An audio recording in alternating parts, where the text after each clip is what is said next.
You know, Aldo was a unique person, and I think we all can agree with that. And I think it'd be really great if all of you had some stories to share. I know many of us know stories that the other one doesn't, and vice versa. So, you know, those little slices of life about Aldo, I'd like to hear. I hope you all would. I love Nanette here and the kids, and I loved Aldo. He was a dear friend. I met Aldo several times, but not as a friend until maybe like 1968 or right, so. because he'd run you off the place. Yeah, that's right. But we bred a mare for Nanette, and was that mare's name Pepinita? Peppa was the mare. Peppa. And Kia came from that. And Kia was a mare. We bred it to that Birch Leo King horse that we had that was a pretty hell of a horse. And so that's how we met. And then Aldo and I got to be pretty good friends, and I gathered cattle with him, and of course been friends all his life after that, and with Nanette. But I won't go into bloody detail, but I want to tell you one little thing about Aldo that I learned really quickly. I went to gather cattle with Aldo, and I'm a horseback rider. I ride, and we brought some horses up, and we were going to gather. And Aldo, no, we don't need them goddamn horses. Put them over here. We'll go afoot down here. And I want to guarantee you one thing: you'll only go afoot gathering cattle with Eldo Dusi one time. That man will walk dogs to death, and I guarantee I gathered cattle with him for a long time, and I always went horseback. I've never seen anybody that could walk the ground like Eldo. So there's a start, y'all. Share your stories and your love for Aldo and this family, and thank you all for being here very much. Well, so there's two people, Tony and Corey, our nephews, that had to walk afoot with them. So why don't you guys start? Come on. All the way down into Dolph's, chasing cattle on foot through the brush. We'd get all the way back to the top of Bald Mountain, and there was a trail that the cows would take back down to Dolph's every stinking time. And we'd turn around and Eldo would go, "We're going to the bottom again." And it's like, "Are you kidding me?" And it was miles down into that hole. And we finally figured out where these cattle were going. So one of us, and I don't remember if it was Corey or I, one of us would stay coming up that trail, while the others would come chasing the cattle out of the brush on the other side. So two of us behind the cattle, one staying in the other trail coming back up. And we did this 3 times before we figured out where they were going to go. And we finally put somebody in the middle of that trail, and they tried to make that turn, and we ended up getting them in the corral. But Dennis is right. That man could walk. We learned a lot from him, and I appreciate everything he taught us, and Annette also. I mean, we grew up there, learned a lot. Corey? We were pounding fence posts on Bald Mountain Hill. This is my favorite. It was like 120 degrees, and we're out there taking turns. It was like rock. Rock. And we were taking turns. We were drinking beer at the same time, of course, you know. You were 12. Next thing we see is Eldo. He's sitting there and he's rolling around in the grass, choking and coughing and snorting and doing all kinds of stuff. We were wondering what the heck had happened, and we were like all worried about him. He finally got his wits about him. He had 2 gopher snakes wrapped up around his boot, and he didn't like snakes. He swallowed his chew and was choking on it. We laughed about that for hours. And the walking, it wasn't just chasing. Everything. Yeah, it was chasing deer too. That's why he called himself Watashi. Remember that? The Great White Tracker. It was hilarious. I forgot that. That's cool. Yeah, Watashi. And he'd put them. He could track anything. That guy could track anything. And that's how we found the cows that Tony was talking about that kept going in circles. And he would put those deer on his shoulder, and he'd tote them out too. Yeah, no, we didn't. And never stopped. I smoked pot. I didn't get sucked into that. He found the easy way out, huh? No. That's right. And Dennis taught me to smoke pot, and I got one. So one day, Eldo was off and gone, and Sherry and I got together, and we were going to make pot butter for everybody. And we were in the house. We had pots and pots of this stuff boiling, because, I mean, wood stove, gas stove, whatever. So when we got all done before Eldo came, cleaned out the house best we could with incense and whatever. And we took the stuff down to the dump. And threw it in the dump, and Eldo came home and it was dark, and he comes up and he goes, "What's wrong with the pigs?" And I go, "What do you mean what's wrong with the pigs?" He goes, "They're just laying there, but they aren't dead." He goes, "They're breathing, but they aren't dead." But he goes, "They can't move. What's wrong with the pigs?" So the next morning, they did move. He came up and reported that, well, whatever was wrong with them, they seemed to come out of it, so he was happy. So that was kind of a hangover from Dennis. Dennis started that. When I first met Dennis, yeah. But, you know, there's a lot of synchronistic things that's happened with Eldo. One of the things is, everybody doesn't know, this is the day, how many years ago, that his family burned up in the mountain. What year was it, Patty? 1961. This is the day. We had no idea. Patty just brought it to our attention that here we are gathered together for that. Today's the day that his first family was Burned, yeah. And I have a story about Gina. I mean, the reason I left Eldo, I was there for. Wait a minute, you left him because of me? Yeah, I have a story about I knew it was Gina. my fault. Bullshit, it was All the you. shooting up, I felt guilty. So, this is kind of Sit down, Corey. the synchronistic side of the kind of thing that Nanette goes after. But Gina was laying on the couch the other day taking a nap right after he died a couple of days. I may not tell it exactly, but the gist what happened. And she was laying on the couch and the door knocked, and there was Eldo. He had already died. He was standing in the door smiling at her, and Gina goes, "What are you doing here? You're dead." And he goes, "Oh," and he smiled at her, shut the door, and off he went. And so that's a kind of another synchronistic thing. But, you know, Eldo had his wonderful sides. He was charismatic and whatever. But by God, you better not bring up a bratty kid, because he'd tell you to take it home, knock it in the head, and raise a pig instead. We could go on and on, but I'm going to give other people some chances. So go for it, you guys. Everybody's got an Eldo story. To the house and opened up the refrigerator. Who? Remember the bullfrog? That was grandfather's. No, Eldo. No. Oh, there, it happened at our house too. You tell me, I don't remember. I have some really good memories of being up there with you guys.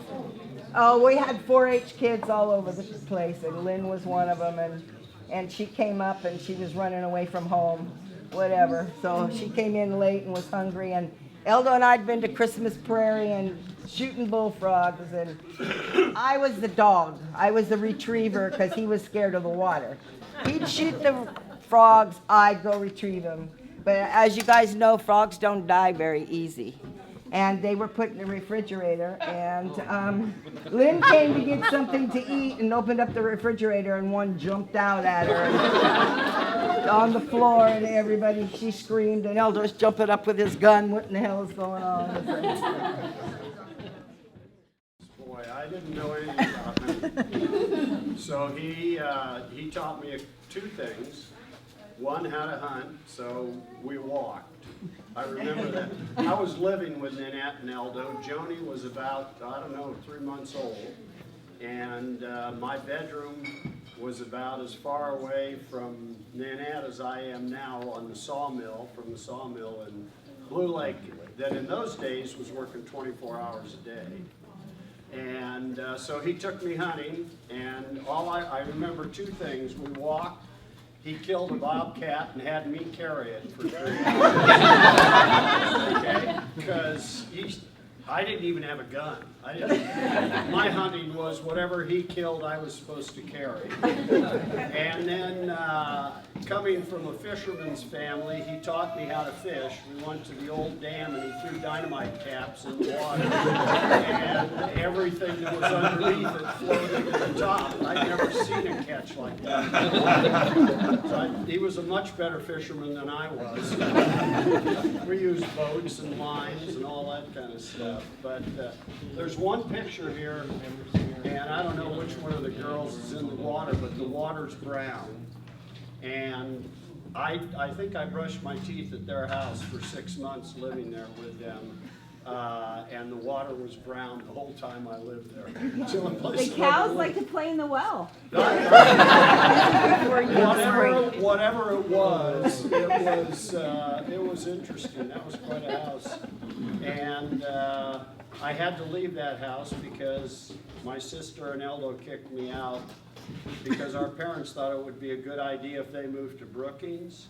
And they forgot to tell Nanette and Eldo that, oh, by the way, Vince has brought a roommate. And they're gonna live in your house in Blue Lake. And this poor guy was from down in the Bay Area somewhere, and I don't know, like a half hour before they show up, my dad and mom finally tell them that the house is rented out and Vince and his roommate are living in it. That was the one time I didn't want to know Eldo. There was about a half hour there I wasn't sure I was going to live. So we went and found an apartment in Eureka because he was a little bit upset with somebody telling him whether he was going to live or not. But we had some great times. He's a good guy. We'd go up, bring our city kids up to the ranch every summer, spend a week, Eldo and I, and mend fence or do whatever the heck he had to do. And at the end of the week, we might have said 11 words to each other. 10 or 11 words. And he said, God, this is the best week I've ever had. You are such a great guy. You don't talk. Well, I talk for a living, so I didn't need to talk to him. We had a great time. He was really a cool guy. Tell them about the newbies you brought up about the robin. That's enough of my story. The only good thing is I always had a company car, and in the trunk on the way home was either a pig or a cow or something that we got to take back with us. Two or three that stick with me is they talk about hunting with Eldo. Well, he knew I was lazy anyway, so he never did take me walking. We went driving. Anyway, one time the old man says, well, I need some wine, Eldo. Why don't you and Al go down there in your pickup and get some wine? And I thought, oh, Cloverdale, yeah, I'll go with him. So we go down there with this big yellow and white ton pickup with a big high Cadillac on it, and they start loading this wine. And they don't quit. All of a sudden they get to the top, and I said, Eldo, they're getting higher, it's going to be rolling over the racks. He said, yeah, he said, I guess that's enough. So he told the guy that's enough, and I get in the pickup, and the guy, wait a minute, here's 2 cases of champagne, I'll give it to you, but you're going to have to put it between the seats. Between you guys in the seat. So that was I'll never forget that trip, because if it would have been dark, we'd have never seen the road. The headlights were straight up in the air. but that was the wine for the old man, he said, but I think Eldo got some of it. You know, they used to make me ride on top of that in my mom's old Bronco. So they'd load the Bronco down, and we'd all ride on top. No seatbelts. What are those? Some of those stories, but I better not tell them. Okay. Oh, you're right, Eldo. Family dogs. That's right. Harry's cattle, and we had to go down and feed them. Well, he told me, I was in my little Jeep Universal, and he says, I'm going to take you night hunting, let you get a buck. And, okay, you know.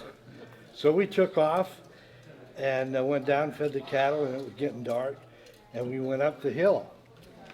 And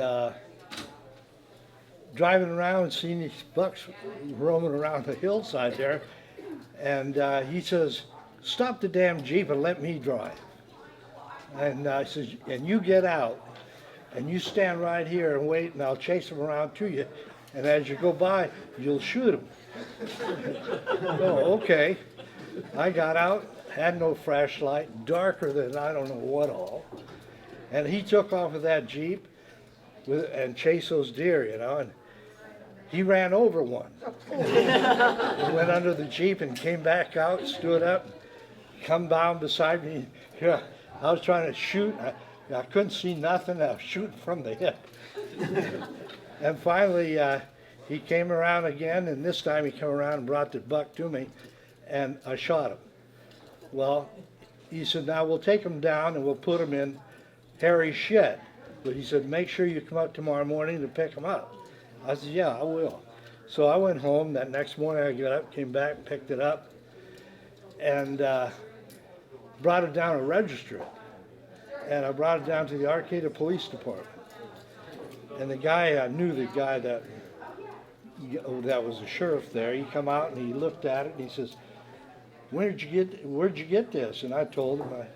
He says, when'd you get it? I said, I got him this morning. He says, no. He says, his eyes aren't dilated. Scared the living hell out of me. That's it, it's over. But he was joking, thank God. But thanks to Eldo. You know, God bless him. I love him. Yeah.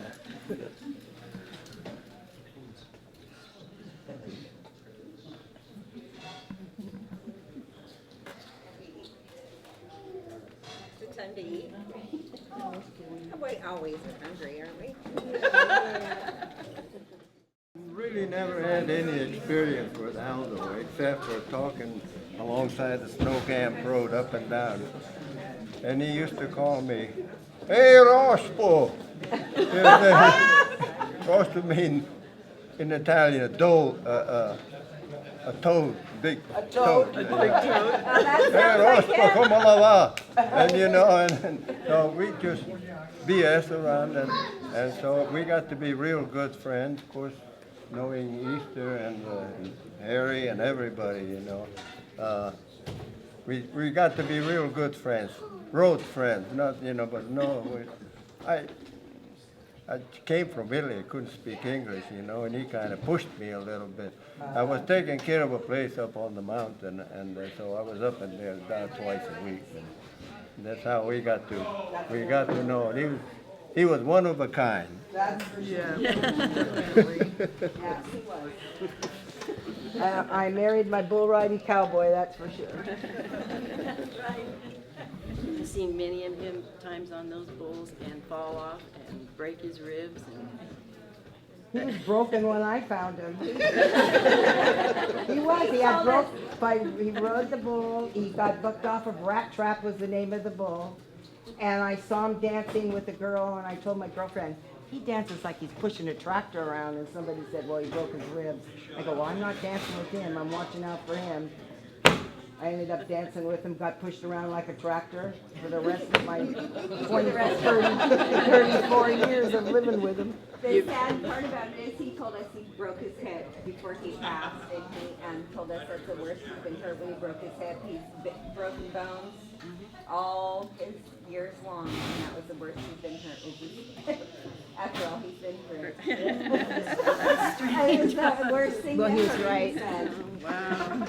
Speaking of bulls, Annette, you remember the time when you guys were in the pickup behind me and I was riding the little red Honda? I was probably only about 13 years old, and I was in front of you guys.